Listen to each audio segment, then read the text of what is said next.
Boa tarde, nós já estamos aqui. Enfim, tem uma pequena diferença de tempo entre a nossa transmissão e a página do Facebook, mas hoje é o terceiro encontro do nosso curso livre, Capitalismo como Religião, os seus conceitos fundamentais. Nós fizemos um primeiro encontro introdutório, sempre aos sábados, às 14h30, transmitido aqui pela nossa página de Facebook, que se chama Teologia e Capitalismo como Religião, e na sequência a gente coloca o vídeo na nossa página do YouTube também, para quem perdeu e não consegue encontrar aqui na confusão do Facebook, né? Então fizemos um encontro introdutório sobre, a ideia era o mapa conceitual para sair do labirinto do capitalismo, né? O segredo era Capitalismo como Religião, os segredos do seu labirinto.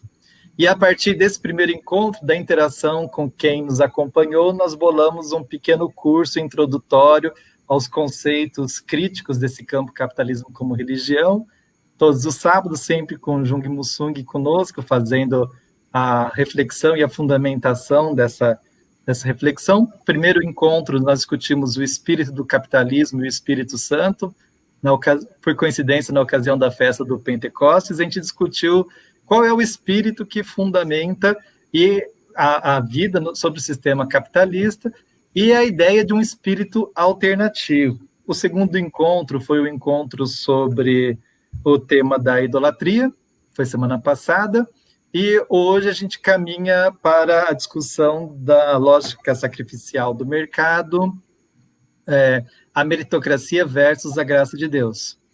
Meritocracia é uma palavra que passou a compor o imaginário e o vocabulário de muitas pessoas, a ideia de que alguém merece, seja merecer algo bom ou seja merecer algo ruim. A meritocracia é um dos pilares da maneira de se pensar o sucesso, a felicidade, a carreira dentro do neoliberalismo, e é um tema muito presente. Veja que nos protestos dos entregadores antifascistas, que aconteceu essa semana na Avenida Paulista, e os vários movimentos que eles estão fazendo, uma das palavras de ordem é sobre a meritocracia como ideia que fundamenta o pseudo-empreendedorismo de quem é o entregador de aplicativo, né? Ou seja, é um tema muito, muito presente.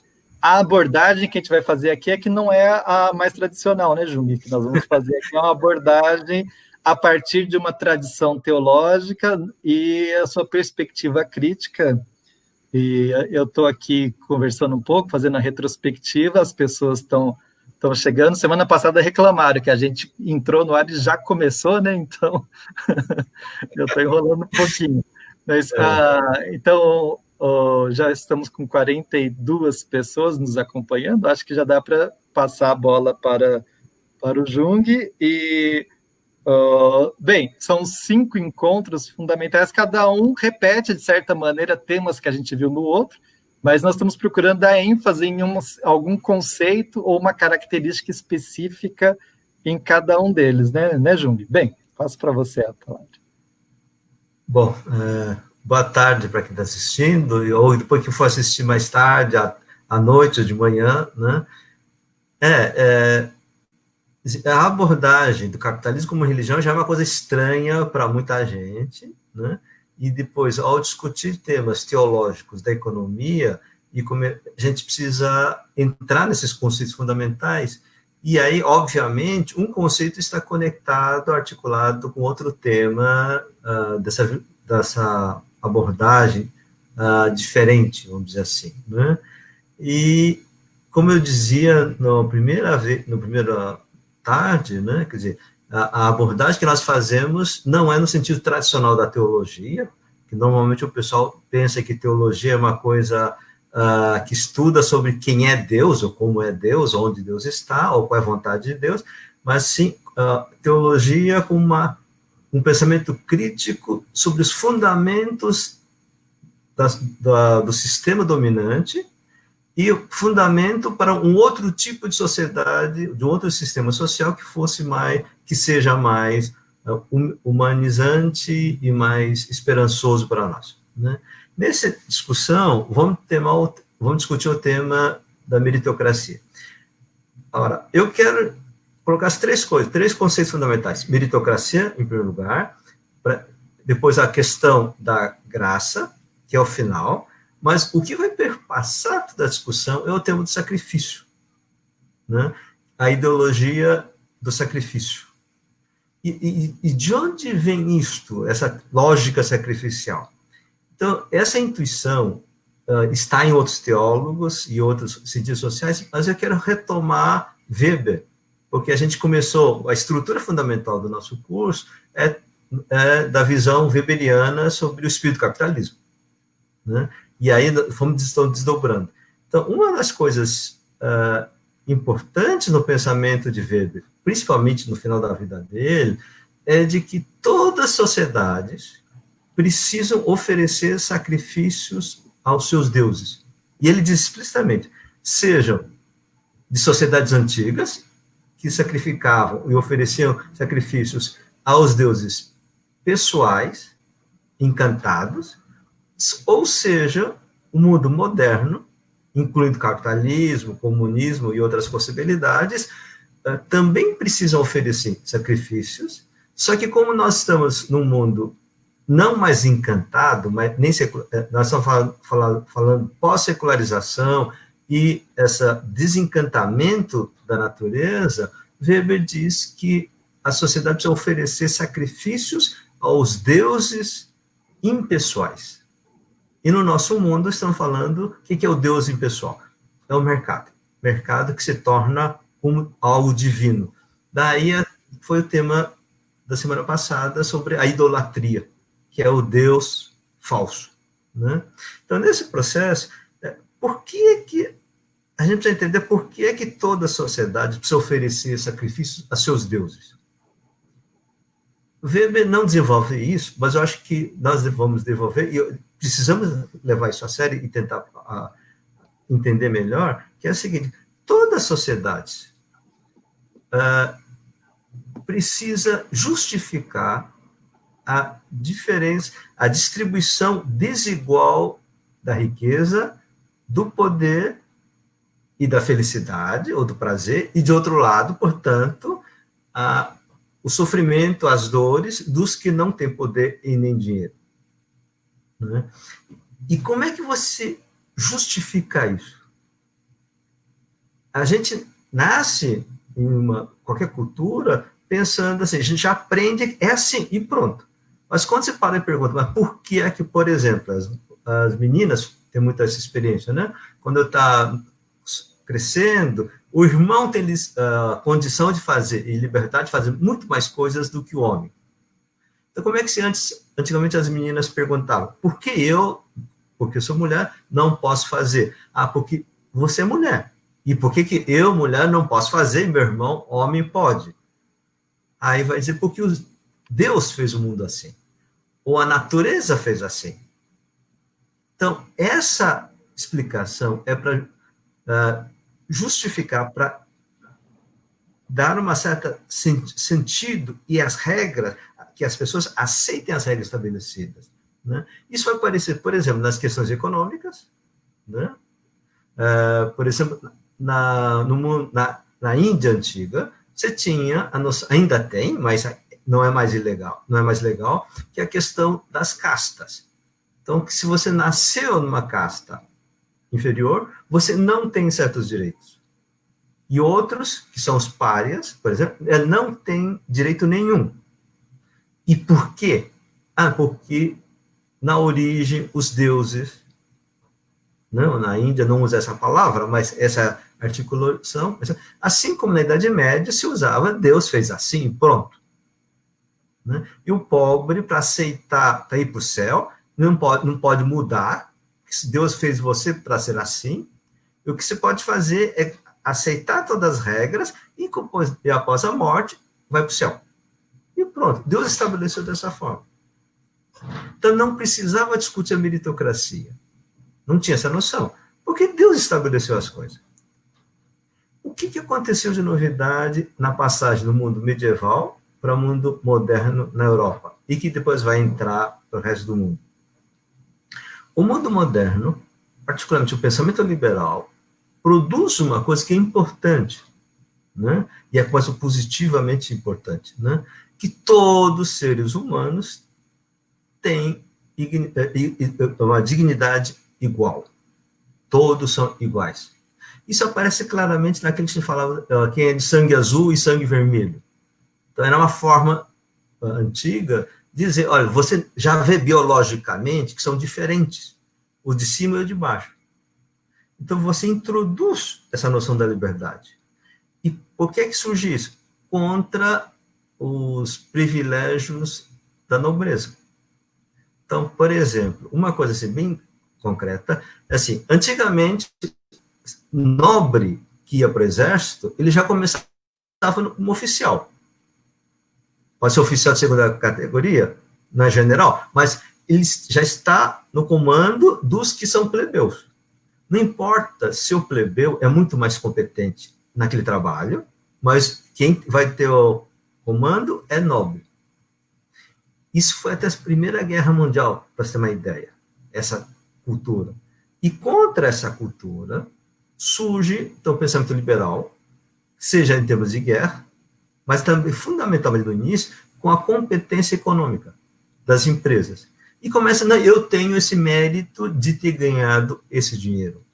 Mesmo que eu não nasci nobre, né, eu tenho essa riqueza. Não tenho poder político antes, depois vem a Revolução Política para fazer impor uma sociedade, Estado moderno liberal.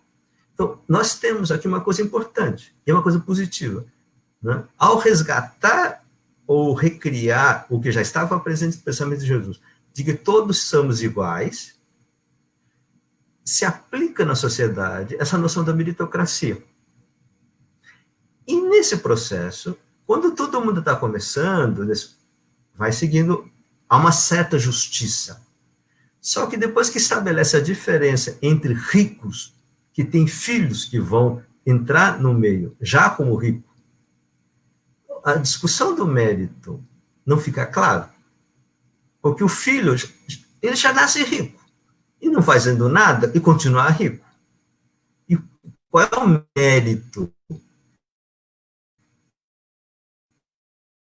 Então, aí, então, o pensamento mais neoliberal vai elaborar um novo conceito de meritocracia. E a nova ideologia diz o quê?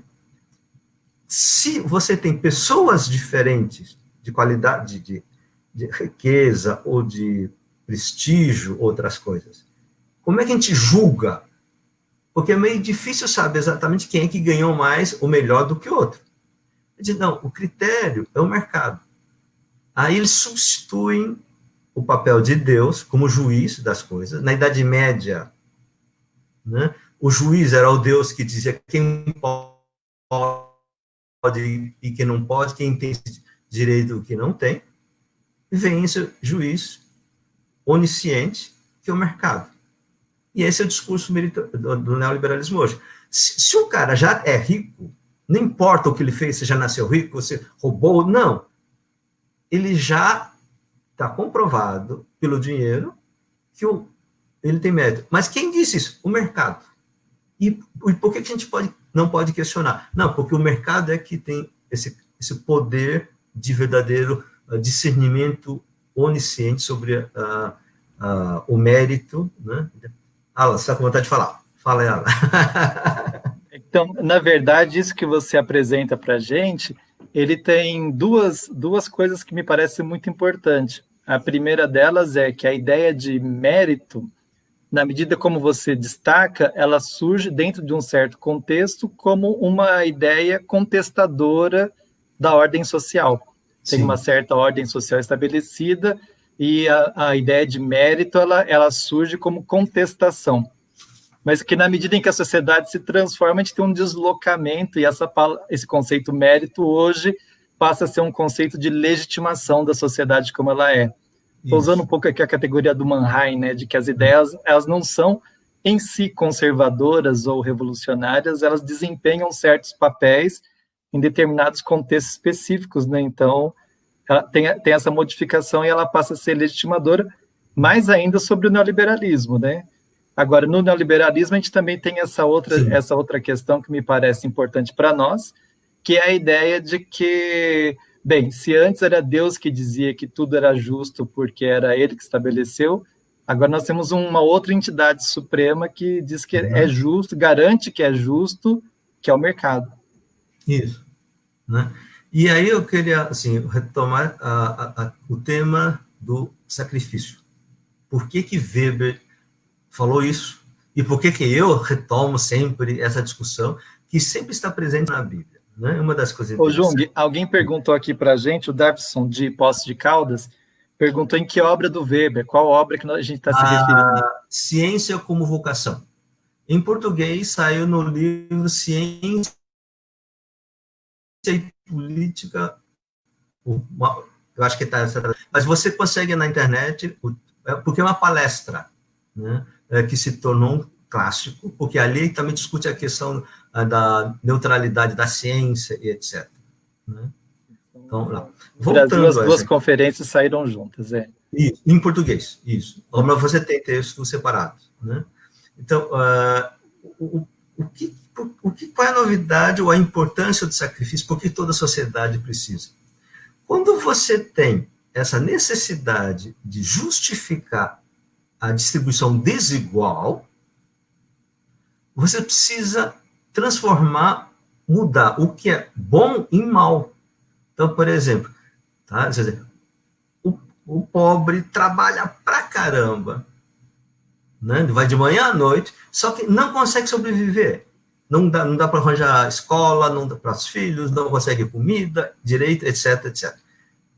Aí diz, não, mas você tem que aceitar. Por quê? Não, porque é a vida. Mas por que isso? Você tem essa coisa. Outra coisa assim, por que Deus fez assim? Se você justifica, por que Deus fez isso? Por que Deus fez isso? Porque Deus sabe o que é bom e o que é mal.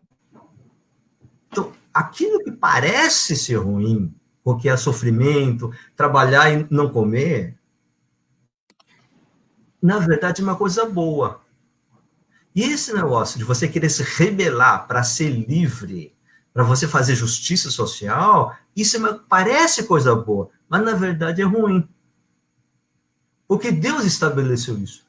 Então, o conceito de sacrifício é o processo de inverter o que é visto, o que é mal, como uma coisa boa, e pega uma coisa que você deveria fazer, que é a luta pela justiça e liberdade, e se transforma isso em uma coisa ruim. Daí, então, por exemplo, se alguém luta pela dignidade e seus direitos, a pessoa diz, você é comunista, você é ateu, você é isso, você inverte. Mas quem disse que é? Porque Deus ou o mercado disse. E por que é isso? Porque ele é o juiz. Você tem um processo de inversão. Então, como é que você inverte o bem e o mal para justificar sistema injusto? Com a noção de sacrifício. Então, Deus / ídolo, lembra, né? Para quem acredita naquele Deus é verdadeiro, né? Então, Deus / ídolo. Então, o ídolo, na crítica à idolatria, o ídolo é aquele Deus que pede sacrifícios humanos, sacrifício de vidas humanas.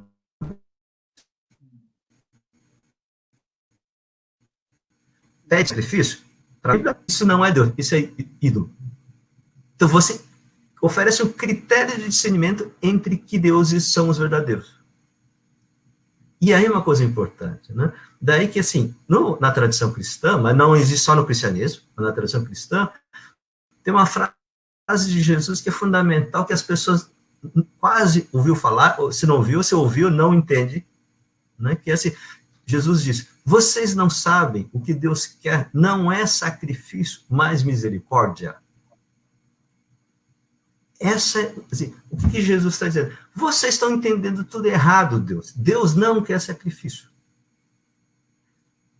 O que eu quero é misericórdia. Eu cuide das pessoas que sofrem. Por que a gente precisa fazer isso?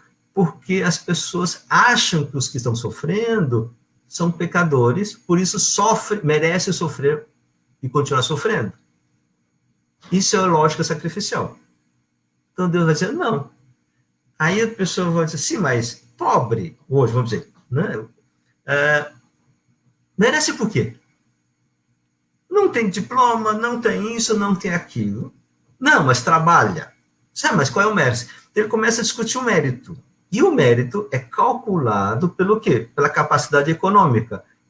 Organizado por quem? Pelo mercado. Então o pobre nunca vai vencer nessa lógica. Aí então o que o Deus vai dizer? Né? Não importa se você tem essa capacidade econômica ou não, se você nasceu com deficiência física e mental, mesmo que você não tenha nenhum mérito, você tem a sua dignidade humana. Esse é um conceito fundamental que Kant tornou clássico no mundo moderno, mas que na tradição do Ocidente está já em Jesus, e isso está claro no pensamento de Paulo, nas cartas de Paulo. Então, o que nós temos aqui? A diferença entre dignidade humana e valor. Tem uma frase que eu gosto muito de dizer muito assim: o ser humano não tem valor. Não, como não tem isso? Porque se o ser humano tem valor, dá para medir e comparar e discutir qual é o valor, qual é o ser humano que tem mais valor e o que não tem. E chega um momento, tem um ser humano que não tem valor, portanto a gente pode descartar. Esse é o discurso de vamos eliminar as pessoas. É velho, não é mais produtivo, então deixa morrer. Está baseado no cálculo, valor econômico. E que Kant e antes, São Paulo e Jesus está dizendo, não, todo ser humano tem essa dignidade. Aí o pessoal diz, mas de onde vem essa dignidade? Aí a Bíblia vai dizer, porque Deus fez assim. Deus deu gratuitamente a dignidade. Porque se você estiver perguntando de onde vem essa dignidade, vem de novo o cálculo, o mérito e tal. Então, mesmo que vocês, que está assistindo, não gosta ou não acredita que Deus existe, o problema não é se Deus existe ou não. Essa argumentação, que, interessantemente, é que foi montada não pelos filósofos gregos, que não acreditavam nisso, havia diferença entre escravo e livre, né, não entendendo a noção da dignidade humana, mas isso aparece num grupinho lá em Israel, na Palestina, e isso. Deus, a dignidade humana vem da graça de Deus. Isso significa que todo mundo tem direito a ganhar dinheiro, entrar no shopping, comprar de graça? Não. Uma coisa é uma coisa, outra coisa é outra coisa. Né? Quer dizer, se você vai no shopping para comprar um presente, é do contrato, e se você não paga, não pode levar. Porque senão o sistema não funciona. Mas, se as pessoas, por diversas condições da vida, não tiveram acesso a essa situação em que vai morrer de fome, ou que crianças não têm acesso à escola e não vai possibilitar ter acesso ao trabalho de uma forma bem preparada, o que nós devemos reconhecer? Não, apesar de não ter dinheiro e não ter qualquer coisa, outras coisas, tem essa dignidade de se realizar a condição humana, do seu potencial de realizar a sua vida. Então, você tem, contra essa ideologia que absolutiza a lógica da meritocracia, contrapondo a noção da graça, da dignidade humana. A graça de Deus / dignidade humana fundamental. E aí, como é que a gente organiza os detalhes da sociedade? Aí a tensão entre a graça e a justiça do sistema. Eu não sei se você acha que... Então, esses eram os temas que eu queria apresentar para a gente começar a conversar e bater um papo. De certa maneira, a ideia do merecimento, você apresentou para a gente no começo, que ela surge como uma categoria crítica, uma ideia que ajuda a fazer uma crítica da sociedade, em nome de um valor que é a igualdade de todos. Isso. Bem, só que na sociedade capitalista, como ela funciona hoje, ela passa a ser uma ideia de legitimação das coisas como elas são, e a instância que é o critério de julgamento e dizer não, é assim mesmo, isso é justo, é o mercado, porque o mercado assume esse papel absoluto, né? A gente consegue entender bem esse funcionamento que você descreveu. Agora, é muito curioso, porque essa chave mérito-graça, quando ela é dita no âmbito da teologia, é muito claro a ideia que a graça é acima do mérito. A graça de Deus é maior do que qualquer mérito. Mas quando a gente fala isso na linguagem política e econômica, não a gente pode ter a sensação inversa de que parece que o mérito é superior a qualquer coisa que se receba de graça. Uhum. Tudo aquilo que se merece é tido como mais importante do que aquilo que se recebeu gratuitamente. A mesma coisa funciona para a lógica do sacrifício, do que quem se sacrifica consegue, quem se sacrifica merece, ou quem sofre merece, né? Então, essa lógica também está presente, né? Sim, eu acho que assim, para entender essa tensão entre graça e mérito, né? Eu acho que se a gente pegar a experiência histórica da social-democracia europeia da década de 40, 50 e 60, tá? Que era uma coisa assim, todas as pessoas têm direito, e o direito vem da dignidade humana. Então, em termos filosoficamente falando, a dignidade fundamental fundamenta dos direitos sociais. E aí o direito, todo mundo tem direito a uma boa escola, educação para poder entrar no trabalho. Não importa se os pais se fracassaram profissionalmente e são pobres, os filhos continuam tendo direito à educação. Essa é a ideia da social-democracia. Então, agora, se pobre tem uma escola mais fraca, mais não tão boa pedagogicamente falando, e o rico tem a vantagem, você não tem uma condição de disputa igual. Então, em nome da meritocracia, da concorrência, todos precisam entrar na mesma condição. Um exemplo disso é a luta UFC, ou judô. Você não vai lutar com o UFC um cara que tem 50 quilos e o outro cara tem 120. De início, quando o UFC começou, não tinha peso. E o pessoal via, é muito desigual. Não faz, por mais cara que seja competente, com 50 quilos, ou o cara com 120, 150, o cara pisa em cima e pronto. Então, o que eles fizeram? Criaram um nível de peso. E aí, você dá condições iguais para disputar. Aí o cara que é melhor do que o outro ganha. Pronto. Você pegar esse exemplo e diz, olha, então, vamos pegar as crianças, isso, todo mundo participa do mesmo sistema educacional para todos. E aí, quem for mais competente, trabalhou mais, etc., ele tem condição de subir. Então, nesse sentido, isso estimula as pessoas e diz, olha, você tem que assumir a responsabilidade. Você não quis estudar, agora você vai ter o resultado. Outra coisa é dizer, a pessoa nunca teve acesso à escola, ou teve escola muito ruim, e vai disputar com um cara que já foi, desde criança, aprendendo em 4 idiomas. Isso não é concorrência, isso é desigual. Então, essa coisa seria importante. Agora, mesmo que a pessoa não foi boa na luta, ou na vida até acontece isso, né?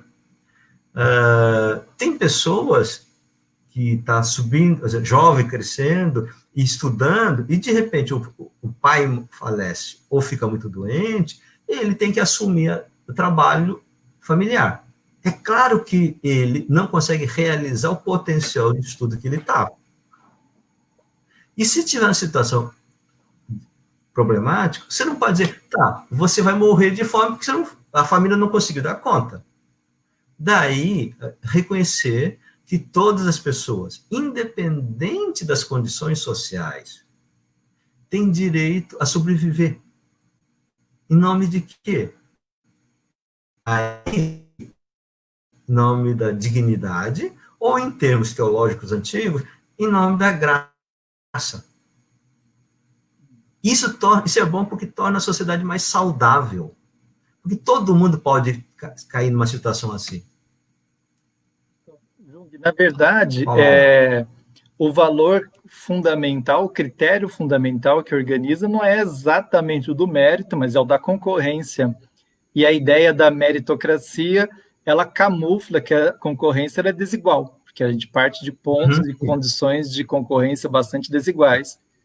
E aí, então, se esse é o critério que organiza e ele já é injusto, porque ele é desigual, bem, como é que a gente vai esperar que a partir disso a gente construa uma sociedade que seja justa, né? Olha só, tem uma pergunta aqui do Douglas. Gente, eu aprendi a colocar as perguntas aqui quando ela aparece no tempo. Então, ele fala aqui que você comentou rapidamente, Douglas, nosso amigo lá do Espírito Santo, comentou rapidamente sacrifício como inversão e citou uma passagem, a questão da idolatria. Como a idolatria se relaciona com essa questão das inversões? E aqui eu queria pedir que você aprofundasse esse tema que de fato você passou, que é o tema da teologia sacrificial, porque, afinal de contas, a gente consegue ir a dezenas de missas e cultos onde o padre, o pastor, bem informado em teologia, ele vai fazer uma leitura sacrificial da vida de Jesus, que Deus enviou Jesus para morrer e pelo sangue pagar os pecados. Bem, a gente sabe que a teologia existe uma outra teologia que faz uma abordagem radicalmente diferente, né? Explica para a gente como é que pode ser, como é que funciona isso. Eu acho que esse é um tema importante, né? Quer dizer, essa doutrina de que Deus nos amou muito e pegou o Filho amado, Jesus, mandou para o céu, mandou para Jesus, para a terra, para morrer na cruz e sofrer na cruz. Não faz o menor sentido. Como? Espera aí. As pessoas dizem, não acredito em Deus, porque se Deus é assim, não quero. Deus não existe. É melhor não crer em Deus. Muita gente vai explicar comigo, muita gente de igreja, né? Mas assim, é melhor ser ateu do que acreditar que Deus quer matar o filho, sacrificar os filhos em nome do amor e resultar depois que a gente continua sofrendo os prêmios. Né? A questão central é que houve uma inversão, trocaram Deus do ídolo. O ídolo virou Deus, Deus virou ídolo. Inverteu tudo. Quem disse que Deus precisa do sacrifício do filho? Não, porque Deus falou, mas quem disse? Onde está? Está na Bíblia. Onde na Bíblia? E se fosse olhar, aí se eu pegar a Bíblia, começa lá de Abraão.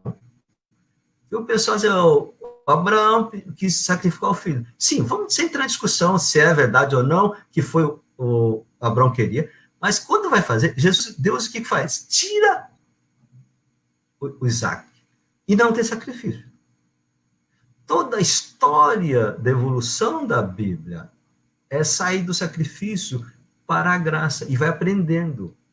Aí os profetas é que vão dizer o que eu quero, rito que eu quero não é o sacrificar as pessoas ou animais, mas da justiça e direito dos pobres, dos órfãos, da viúva e estrangeiro. Então o que eu quero não é sacrifício, mas justiça.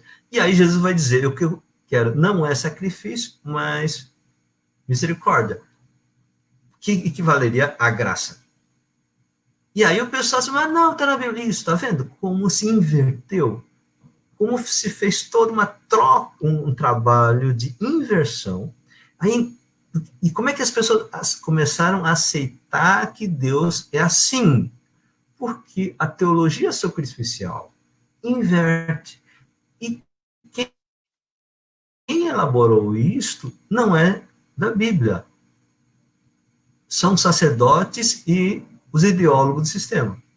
E mesmo no tempo da Bíblia, se for pegar, na Bíblia, sacerdotes só apanham dos profetas, porque eles dizem que Deus pede sacrifício, e que todo mundo precisa oferecer sacrifício. E antigamente, o imposto era oferta de sacrifício. O rei recebeu muito imposto, um monte de coisa, para a pequena minoria da nobreza, ou do império que manda na época. Então, nós temos essa inversão. Então, para a gente desinverter a noção da justiça e do mérito do pensamento capitalismo, porque a nossa discussão principal é a questão do capitalismo, é desmontar essa lógica sacrificial. Daí, olha, a gente precisa fazer isso, porque não, porque o FMI pediu, ou que o mercado disse, e por que fazer isso? É ruim, mas é salvador. Esse é o discurso dos economistas. Não são teólogos da igreja. Precisam fazer esse sacrifício para isso. E quem pediu esse sacrifício? O mercado. E por que tem que confiar nesse mercado? Se a gente não pode ter um mercado menos sacrificial, aí, olha, voltamos de novo. Nem vou chegar, tá, no socialismo que ainda não existe, no futuro a gente pensa, não é isso. Pegar o pensamento histórico, a experiência histórica da social-democracia. O mercado não é tudo. O Estado tem uma função importante. Estados de bem-estar social tem um papel importante. Que, no fundo, na história brasileira, a experiência mais próxima da social-democracia não foi do Fernando Henrique Cardoso, não foi do Fernando Henrique, mas do Lula. Eles precisam intervir o mercado e precisam fazer ações sociais do Estado, ações econômicas e sociais, para criar condições para que a pessoa sobreviver. Não sei se atendi um pouco a pergunta do... Acho que a gente tem um gancho para continuar nisso. Tá. Hoje a conexão está falhando um pouquinho, a gente pede desculpa, gente. Infelizmente não está no nosso controle. A internet é uma mediação, ela ajuda bastante, mas nem sempre é perfeito. Está travando um pouquinho de vez em quando, Jung, mas acho que nada que está atrapalhando o raciocínio. Aquele momento de interagir um pouco com quem está participando, né? Aqui recebemos um abraço da Ana Cláudia, que está acompanhando a gente da Alemanha, e do Luciano, que acompanha de Portugal, ou seja, está chegando longe, né? Gente, a gente pede que vocês também nos ajudem, compartilhem a nossa transmissão, porque assim ela chega na sua rede de amigos, entre os seus agentes de pastoral, de militância. Nossa grande vontade é que esse tipo de debate, ele não é uma transmissão, mas que ele provoque a reflexão, como a gente vê alguns de vocês interagindo, né? Aproveitando aqui, registrando, o reverendo da Igreja Anglicana, o Padre Juliano, está acompanhando a gente todo fim de semana, manda mensagem lá, e nem sempre a gente consegue ver, né? Ainda registrando aqui, o Magno Salesiano de Salvador, e o Tadeu, nosso amigo lá, que está em Belo Horizonte, jesuíta, né? Enfim, o Josué Jung, nosso amigo também, do nosso grupo Capitalismo como Religião, colocou uma provocação aqui que tem a ver com o que eu estava falando no finalzinho aí, acho. A provocação veio antes, ele recebe aqui, ó. Receber sem trabalhar não é imoral? Quem não trabalha, que também não coma. Eu acho que o Josué deve estar falando dos ricos bilionários que já nasceram sem precisar trabalhar um dia na vida, herdou a empresa do papai e contrata um executivo para ir lá administrar os lucros. Se não for disso, bem, tem gente que está falando dos pobres que não trabalham e não comem, né? O que você acha? É uma provocação, né? Isso. Eu acho assim, tem uma narrativa muito interessante na Bíblia de Jesus sobre um fazendeiro que vai na praça e trazer trabalhadores, chamar trabalhadores para trabalhar o dia na fazenda. Ele vai meio-dia, volta meio-dia, ainda tem gente lá e pergunta: o que vocês estão fazendo aqui? Porque ninguém nos contratou. Então tá, venha para cá. Aí ele volta às 6 da tarde, 4 da tarde, encontra de novo, encontra outras pessoas e pergunta: o que vocês estão fazendo aqui? Nenhuma vez, é porque não estava afim de trabalhar.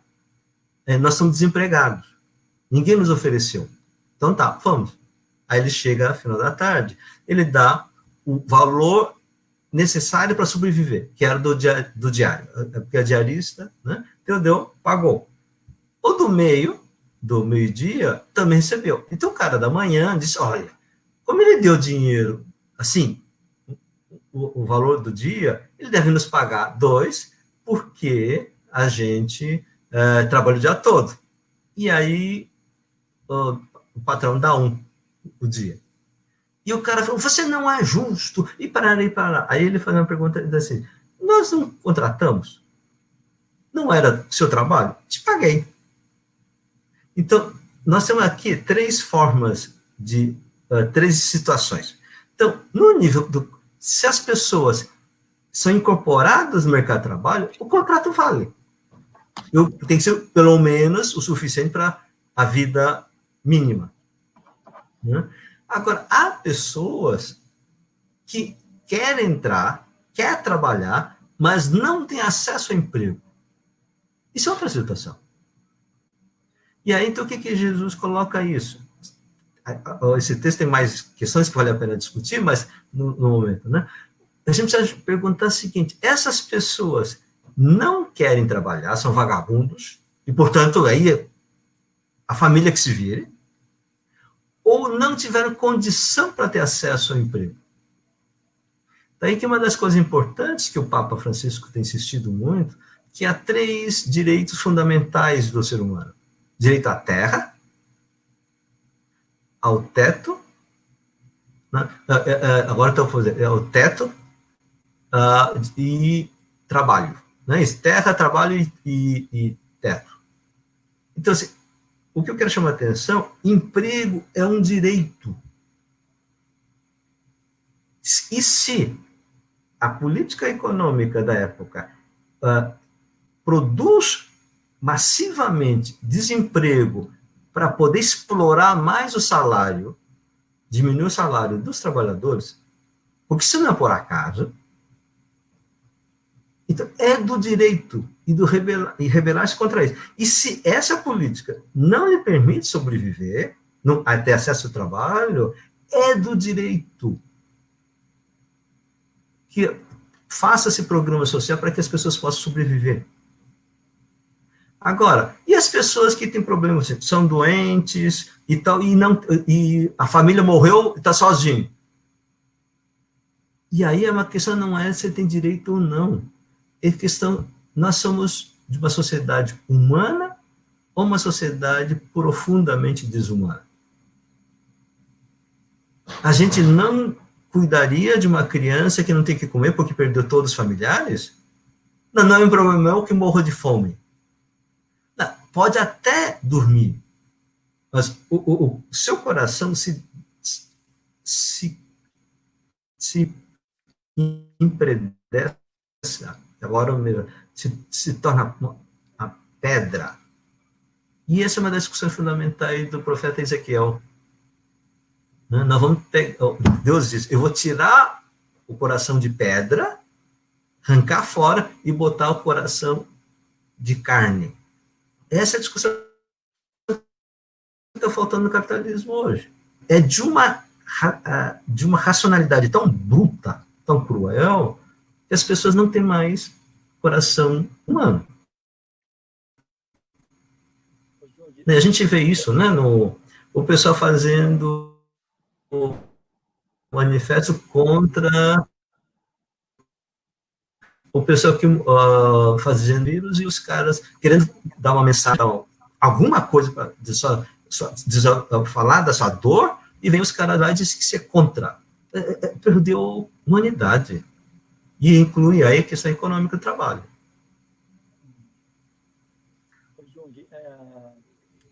Nós falhou um pouquinho, mas acho que a gente conseguiu entender bem.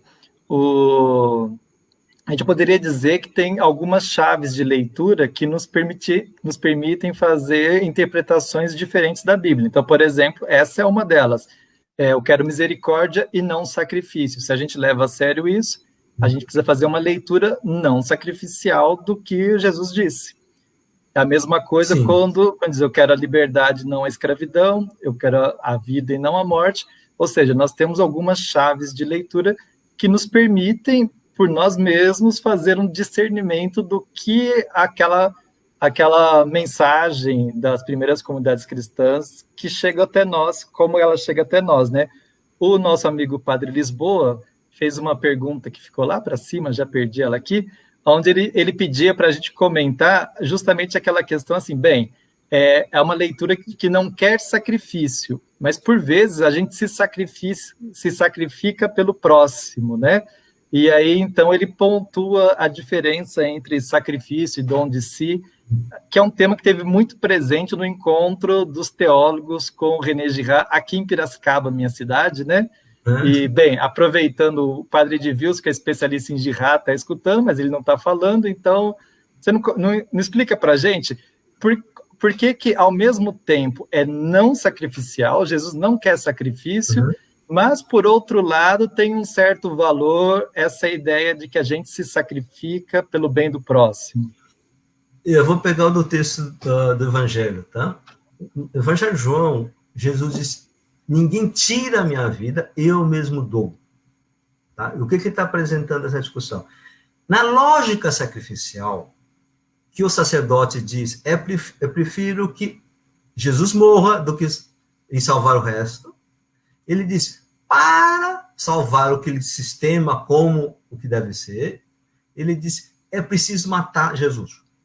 Então, há um Deus que obriga uma pessoa a aceitar o seu sofrimento, sua morte. Essa é a lógica sacrificial. Jesus diz, eu não vou morrer porque eu acredito que Deus pede que eu faça isso. Eu dou gratuitamente porque eu sei que o sistema sacrificial quer nos impor, mas eu quero mostrar que Deus não é verdadeiro, não é assim, esse não é Deus verdadeiro, e eu vou lutar, e se preciso for, eu dou a minha vida.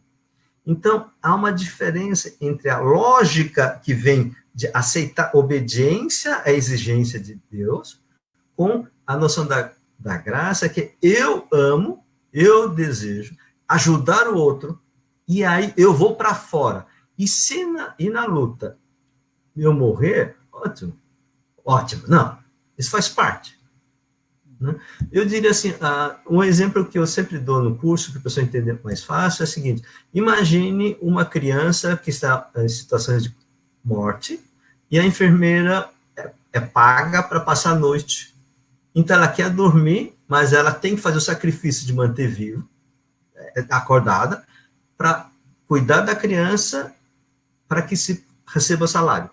Se a criança morrer e o pai não pagar, a enfermeira vai dizer, isso foi um sacrifício em vão, porque não tive a resposta ao que deveria ser reprovação.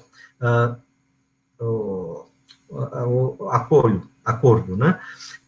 A mãe que está cuidando da criança, o marido diz, vai dormir, porque você não pode mais fazer nada, você está muito doente, muito cansado, e ela diz, eu não posso dormir, eu não quero dormir e eu não posso dormir, porque eu amo o filho. E quando o filho morre, ela não vai dizer, foi um sacrifício em vão. Porque ela estava lá por amor, e não pelo sacrifício do patrão que diz que tem que fazer isso para receber. Então, essas são duas lógicas diferentes. Então, a lógica idolátrica é do Deus que pede uma lei, as pessoas obedecem e seguem. Ou a lógica da graça de Deus, ou do Espírito Santo, Deus nos chama a amarmos outros e nós vamos sair de nós para fora. E aí, então, você diz, eu faço isso por liberdade, não por obediência. Daí que o Espírito Santo, ou Paulo vai dizer, onde está o Espírito Santo, está a liberdade. Daí que você sabe, é Deus verdadeiro se é o que leva a liberdade humana de dentro para fora, não a liberdade do mercado. A Elisa perguntou aqui para a gente. Duas lógicas bem diferentes. Desculpa, acho que travou e a gente falou os dois ao mesmo tempo. Não te ouvi. Travou e os dois falaram ao mesmo Falei. tempo, mas a Elisa pergunta aqui se a gratuidade requer o sacrifício. Bem, Elisa, acho que depois que você perguntou, o professor Jung já avançou na resposta sobre isso, né? De certo modo, Jung, a gente pode dizer que a gente usa uma palavra sacrifício em dois sentidos bem diferentes, né? Porque a gente usa num sentido de quando um ser absoluto ele impõe uma lei em que a morte de alguém produz o bem dos outros, a gente chama isso de sacrifício. E a gente usa a mesma palavra para falar de algo radicalmente diferente, que é quando, num gesto de liberdade, a pessoa doa algo de si para o outro, né?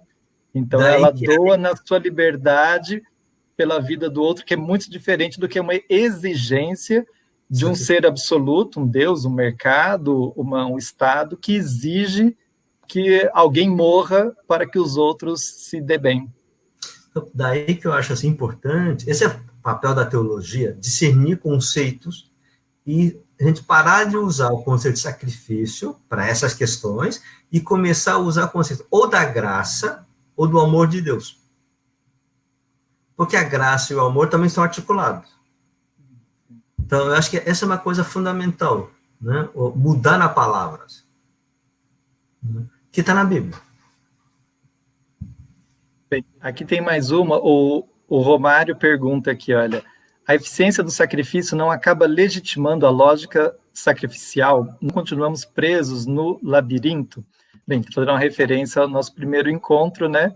Bem, a pergunta, que eu complemento a pergunta do Romário com uma polêmica, que é assim, mas o sacrifício é eficiente onde? Porque a gente tem visto milhares e milhares de pessoas sendo sacrificadas em nome de um futuro que nunca chega, né?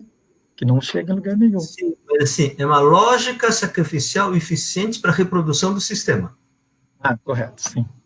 Tá? Então, daí, assim, se você olhar o capital, vamos dizer, capital é uma coisa, o conceito de capital é mais complicado, capital é um tipo de relação social, mas se a gente pegar a palavra no sentido normal, assim, mais comum, que capital, um conjunto de riqueza, o sistema capitalista é eficiente. Eficiente em relação a quê? Ao objetivo de aumentar ou acumular o capital. Aí, se foi bom para o ser humano? Não, o capitalismo não foi feito para o ser humano. Foi feito para o capital, por isso que chama capitalismo. Né? Então, assim, e nós vamos discutir semana que vem, que mesmo para os capitalistas que ganham muito dinheiro, eles se sentem culpados. Porque quando você tem um Deus que pede leis sacrificiais, você precisa internalizar dentro de si o senso de culpa, para não se rebelar. Né? Mas esse é o tema do próxima semana. Então, assim, quando você pensa em eficiência, sempre precisa pensar assim, eficiência em função do quê? Então, se é para criar uma relação afetiva com filhos, ganhar dinheiro ao máximo não é eficiente. É eficiente para ganhar dinheiro. Mas o que gera uma relação mais ação eficiente para melhorar a relação com os filhos é você perder tempo, cuidar, brincar com as crianças, ouvir, ler música, ler livros, contar e fazer coisas que não dão dinheiro. Isso é da experiência da graça. Então, a questão é, para que você quer as coisas? No fundo, a questão central, qual é o fim último? É ter uma vida boa, e daí para isso, usar os meios necessários para ter as condições para isso, ou viver em função de ganhar dinheiro. Então, todo o sistema capitalista, e toda mediação, e todo cálculo e critério, é para ganhar mais dinheiro. Daí que recuperando aquilo que dissemos sobre o espírito do capitalismo, né? Capitalismo é um sistema novo na história da humanidade, que tem como grande característica, que diferencia de todas as outras sociedades, é que dinheiro é o critério último transcendental acima de todas as condições de felicidade, de família ou de prazer.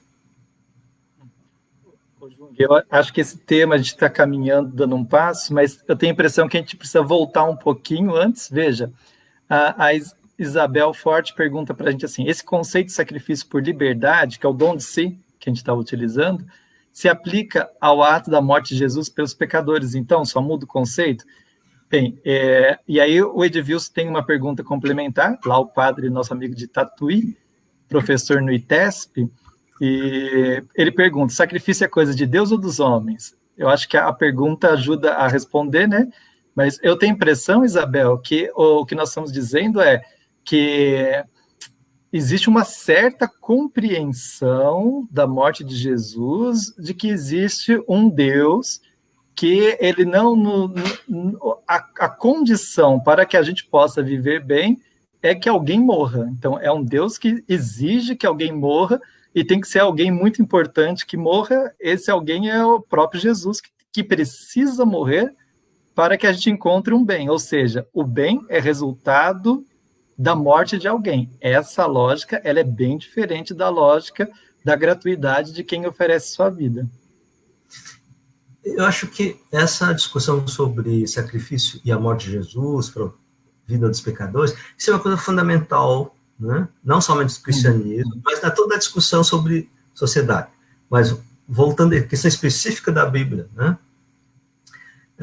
Como as pessoas da igreja sempre foram educadas religiosamente, nessa leitura fica estranho o que nós estamos propondo. Então, começa as palavras não dão confusão. Tá? Então, para interpretar, então, como a gente tem duas interpretações sobre a morte de Jesus, se Deus mandou Jesus para morrer, e, portanto, Deus é que matou, em última instância, Jesus, usou Judas e Império Romano, mas, na verdade, o autor intelectual da morte de Jesus foi Deus, ou foi outro, ou é lógica do sacrifício, da graça e tal. Aí eu sugeria que leia o testemunho de Pedro no Pentecostes. Porque aí a gente tem a interpretação que Pedro faz da morte de Jesus. Não que Jung falou, ou não que Jafé, não que Pedro falou, São Pedro. E ele diz assim, ele fala para o público, e ele diz, né, vocês mataram Jesus. Vocês assassinaram Jesus. Ele não diz, Deus mandou. Não. Vocês, sacerdotes, assassinaram, e aí um discernimento, não é morreu, isso já é crítica. Aí ele diz, e Deus ressuscitou-o. Então você tem dois atores. A ação primeira ação é dos sacerdotes que assassinam Jesus, e porque porque Deus não concordou com o que os sacerdotes fizeram. E falaram, e Pedro diz, e Deus viu que Jesus não era pecador, mas era inocente, por isso que Deus o ressuscitou. Então, Pedro claramente diz, há dois atores nesse processo. Um que, em nome do sacrifício, o matou, e diz que Jesus tinha que morrer, porque era pecador, e outro que diz, não, contrapõe isso. Então, na verdade, temos no cristianismo dois grupos de interpretação. Sacerdotal, que Jesus veio para morrer na cruz, porque sem morte não há salvação. E a interpretação de Pedro, que diz, não, Deus veio para nos libertar. Então, entre o discurso dos teólogos e de São Pedro, eu fico com São Pedro. Isso é uma questão de fé. Porque a Bíblia é o critério para a fé cristã. Né?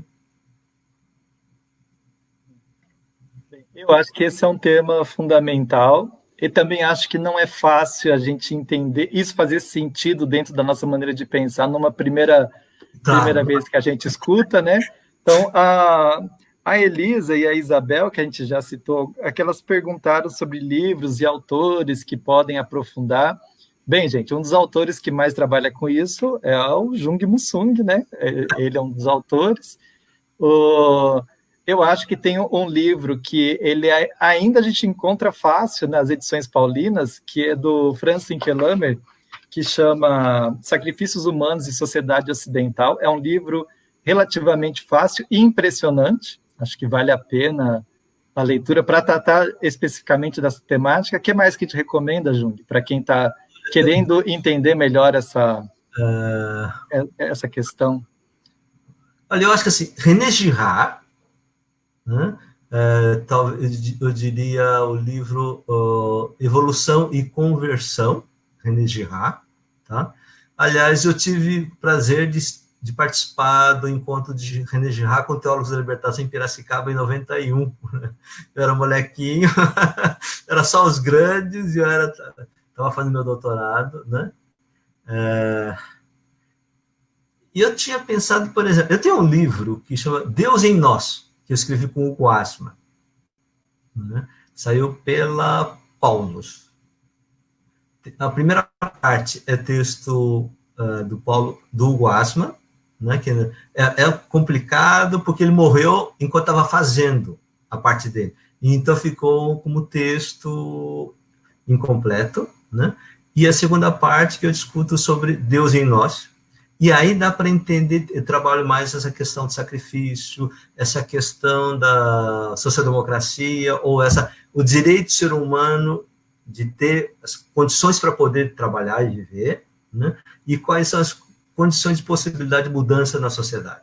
Então, por exemplo, a gente precisa reconhecer que há coisas que a gente não pode realizar só porque a gente acha que deve ser. Então, por exemplo, uma sociedade baseada só na graça não funciona, porque não tem produção suficiente.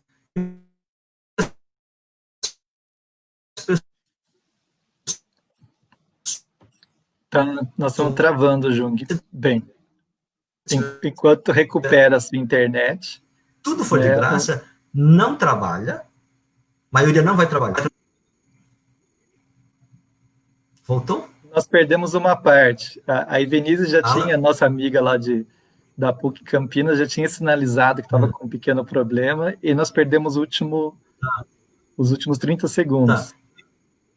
Tá, então eu estava falando do livro do Girard, Evolução e Conversão, que é um livro que faz várias entrevistas, então é fácil de acompanhar, né? É o principal teórico para discutir o problema do sacrifício, o sacrifício e que Jesus não é sacrificialista, e a questão do desejo, né? É um dos autores que mais me impressionou, que eu conheci em Piracicaba, que eu tinha comentado, e dos meus livros, eu falei de outros livros anteriores, então, mas eu tenho um que chama Deus em Nós, escrevi com o Hugo Assmann. A parte dele é mais complicada, porque são duas partes, que ele tinha terminado de escrever, não terminou, porque morreu antes de terminar, né? Não tem série de fim da discussão, e eu discuto uma coisa importante, que tem gente que diz, não, sou da linha da graça de Deus.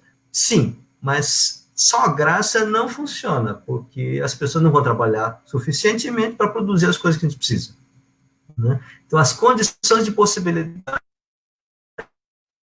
de uma sociedade alternativa. Aí tem um capítulo sobre isso, né? E o Wellington lembrou ali também. De como... O Wellington lembrou ali o livro A Graça de Deus e a Loucura do Mundo, né, que você escreveu e saiu há pouco tempo. Isso, também é isso. Então, eu diria esses dois livros, dos meus, né? Deus em Nós e A Graça de Deus e a Loucura do Mundo. Jung, já passamos de uma hora e pouquinho. Eu sei que tem 100 pessoas acompanhando firme aqui, aguentando em frente ao computador. Tinha uma pergunta fundamental, mas que eu fiquei procurando a hora de tratar, do Luciano Batista, que está acompanhando a gente em Portugal, perguntando se é possível falar do capitalismo como religião desde a Europa. Acho que daria um longo debate sobre isso, mas, Luciano, o nosso primeiro encontro, que está na página de Facebook, na página de YouTube, onde o Jung fala dos segredos dos seus labirintos, o Jung faz uma boa apresentação da temática a partir do Max Weber, né? Max Weber, um alemão, falando a partir da Europa.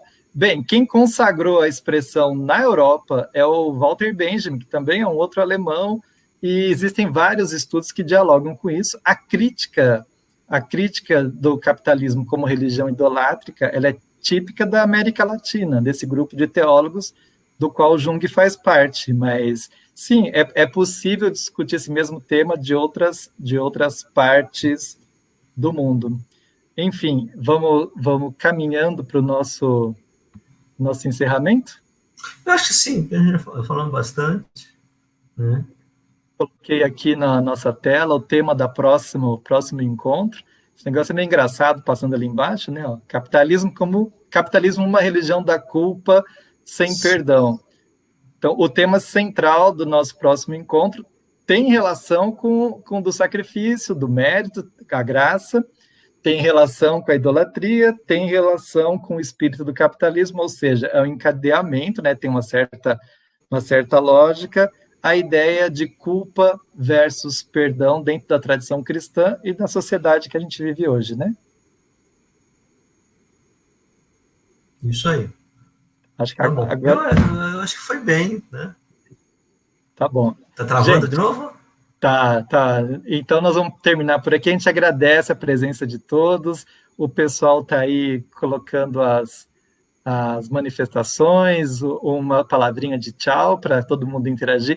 Isso é bom porque a gente começa a formar comunidade, né? Curiosamente, é engraçado, né, Jung, que a gente nem está vendo as pessoas, mas lê os comentários, depois a gente gasta um tempo lendo lá para ver o que a gente perdeu, né? E, enfim, a gente começa a se sentir como comunidade de gente que a gente ainda não conhece pessoalmente, né? Como a Jane lá de Olinda, né?